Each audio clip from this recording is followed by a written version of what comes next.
बिस्मिल्लाहिर्रहमानिर्रहीम। दायरा स्कूल बल्दिया town campus से मैं हूं आपका मैथ का टीचर हिफ्सी कि मैथ आज हम पढ़ रहे हैं। आज का हमारा टॉपिक पेज नंबर 45 एंड 46। 45 पे हमारे पास है डेसिमल की मल्टीप्लिकेशन और 46 पे हमारे पास है डेसिमल की डिवीज़न। ठीक है, डिवीज़न और मल्टीप्लिकेशन दोनों का टॉपिक मैं आपको एक साथ समझा देता हूं, बाकी सारे क्वेश्चंस आपने खुद करने होंगे। हम एक क्वेश्चन ले लेते हैं। ठीक है, 462.5 मल्टीप्लाई बाय 2। मल्टीप्लिकेशन का एक क्वेश्चन हमने लिया है। 2 5 ज़ा 10, सिंपल मल्टीप्लिकेशन होगी। ठीक है, 0 यहाँ 1 ऊपर चला गया। 2 2 ज़ा 4 और 1 5। 2 6 ज़ा 12, 2 यहाँ 1 ऊपर चला गया। 2 4 ज़ा 8 और 1 9। ठीक, हमने मल्टीप्लिकेशन कर दी। अब बात आती है कि ये मल्टीप्लिकेशन तो हो गई, लेकिन ये पॉइंट है, ये कहाँ आएगा? तो पॉइंट कहाँ आएगा? पॉइंट हम देख लेते हैं कि पॉइंट के बाद हमारे पास कितनी वैल्यूज़ है, या पॉइंट से पहले अगर हम राइट साइड से देखें तो पॉइंट से पहले कितनी वैल्यूज़ है? 1। तो हमने पॉइंट कहाँ लगानी है? एक वैल्यू बाद यहाँ। ठीक है, एक और वैल्यू मिसाल के तौर पर एक और क्वेश्चन में ले लेता हूँ।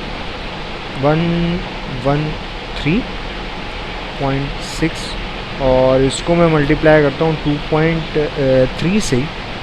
3 6 ज़ा 12, सॉरी 3 6 ज़ा 18, 8 यहाँ 1 ऊपर चला गया। 3 3 ज़ा 9 और 1 10, 0 यहाँ 1 यहाँ। 3 1 ज़ा 3 और 1 4, 3 1 ज़ा 3। 2 6 ज़ा 12, 1 यहाँ 1 यहाँ। 2 3 ज़ा 6 और 1 7। 2 1 ज़ा 2 और 2 1 ज़ा 2।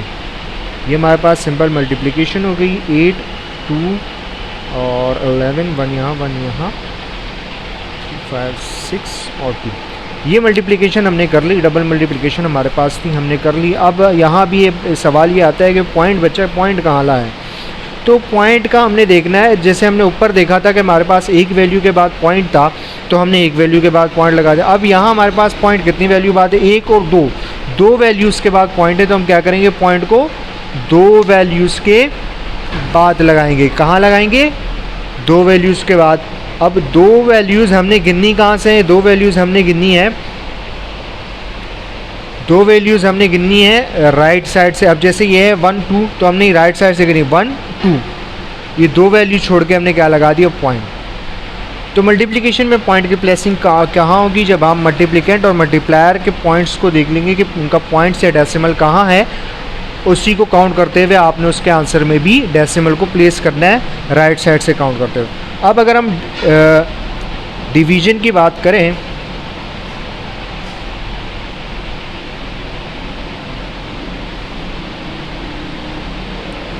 टू 246.5 हमारे पास डिविडेंड है और डिवाइज़र हमें दिया हुआ है 4। तो हम देख लेते हैं इसकी मल्टीप्लिकेशन के डिवीज़न देख लेते हैं। डिवीज़न कैसे होगी? 4 के टेबल में 2 नहीं आता, 24 बिल्कुल आता है। 4 24 ज़ा 4 के टेबल में 24 आता है। 6 तो 4 6 ज़ा 24। ठीक है, यहाँ कुछ नहीं बचा। 6 को हमने नीचे उतारा। ठीक है, 4 के टेबल में 6 नहीं आता, 6 से छोटा क्या आता है? 4 आता है। 4 1 ज़ा 4, माइनस किया 2 बचा। अब जब ये हमारे पास सॉल्व हो गया, अब ये वैल्यू आई है पॉइंट के बाद। 5 को अगर हम नीचे उतारेंगे तो बीच में पॉइंट है। पॉइंट का क्या करें? पॉइंट का हम क्या करते हैं? पॉइंट को या डेसिमल को हम ऊपर लिखते हैं। जैसे ही हमने ये पॉइंट ऊपर लिखा तो हमारे पास ऑटोमेटिकली अलाउ हो गया कि हम इसको नीचे ले आए। जो ही हमने इसको नीचे लाया, 4 के टेबल में फिर 4 6 ज़ा 24 और 1 हमारे पास रिमाइंडर रहेगा।